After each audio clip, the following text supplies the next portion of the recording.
ابھی آپ کو بتا رہے ہیں بجلی کمپنیز کی نااہلی سے قومی خزانے کو اربوں روپے کے نقصان کا انکشاف ہوا ہے۔ نیپرا دستاویزات کے مطابق بجلی کمپنیز نے نقصانات کی مد میں قومی خزانے کو 113 ارب روپے کا نقصان پہنچایا، جبکہ بجلی صارفین سے واجبات وصول نہ کرنے سے 230 ارب روپے کا نقصان ہوا ہے۔ ڈان نیوز کے نمائندے طاہر شینانی نے جوائن کیا، ان سے بات کریں گے۔ طاہر، دستاویزات میں مزید کیا کچھ ہے؟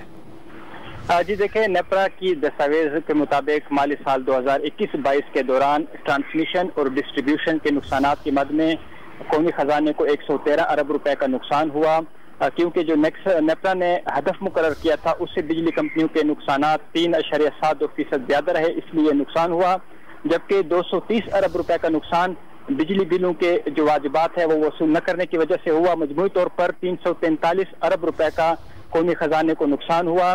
نیپرا کے مطابق ڈسٹریبیوشن اور جو ٹرانسمیشن لاسز ہیں بجلی کمپنیوں کے، وہ نیپرا کے لیے تشویش کا باعث ہے، کیونکہ اس سے جو سرکولر ڈیٹ ہے اس میں بھی اضافہ ہو رہا ہے، اور بجلی کمپنیوں میں جو گورننس کے مسائل ہیں وہ بھی گردش قرضہ بڑھنے کی وجہ ہے۔ تو مجموعی طور پر جو گزشتہ مالی سال کے دوران جو 100% ریکوریز ہونی تھی بجلی بلوں کی، وہ نہیں ہو سکی اور 90.51% تک وصولیاں ہوئی، جس کی وجہ سے یہ نقصان ہوا۔